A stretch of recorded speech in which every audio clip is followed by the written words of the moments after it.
मूर्तिजापूर तालुक्यातील लाखपुरी सर्कल अंतर्गत येणाऱ्या पंचायत समिती गणातील गोरगरीब सामान्य जनतेचे संजय गांधी तसेच श्रावणबाळ योजनेसंबंधित विविध तक्रारी तोडी व लेखी तक्रार पंचायत समिती सदस्य मिनल नवघरे यांच्याकडे प्राप्त झाले आहे। या प्रकरणी लाखपुरी येथील रहिवासी शंकर वाल्मिक देशमुख यांनी 7 सप्टेंबर रोजी तक्रारी अर्ज प्राप्त झाल्यानंतर 8 सप्टेंबरला जिल्ह्याचे पालकमंत्री, जिल्हाधिकारी, उपविभागीय अधिकारी, तहसीलदार यांना निवेदन सादर केले आहे।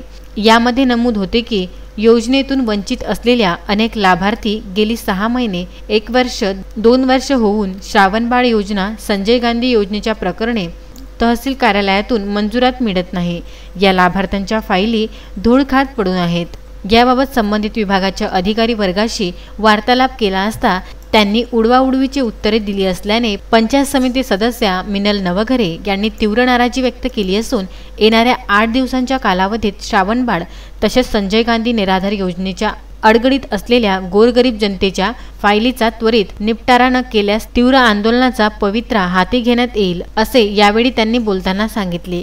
सद्यस्थितीत कोरोना महामारीमुळे बहुतांश लोकांच्या हाताला रोजगार नाही, उत्पन्नाची कोणतीही पर्यायी साधने उपलब्ध नसल्यामुळे निराधार जनतेला तहसील कार्यालयात वारंवार चक्रा माराव्या लागत आहे। त्यामुळे त्यांना नाहक त्रास सहन करावा लागत आहे। बऱ्याच वयोवृद्ध लोकांना तहसील कार्यालयात चौकशीसाठी गेले असता योग्य ती माहिती सांगितल्या जात नाही, उडवाउडवीचे उत्तरे दिल्या जाते। प्रशासनातील वरिष्ठ अधिकाऱ्यांनी या प्रकरणाकडे लक्ष देऊन निराधार जनतेची प्रकरणे निकाली काढावे तसेच कामचुकार कर्मचाऱ्यांना तंबी देऊन सदरची प्रकरणे ताबडतोब मार्गी लावावीत अशी रास्त मागणी यावेळी करण्यात आली आहे। निवेदन सादर करताना चंद्रकांत नवघरे, शंकर देशमुख, अतुल नवघरे आदींची उपस्थिती होती। बाळासाहेब गणोरकर, विदर्भ न्यूज, मूर्तिजापूर।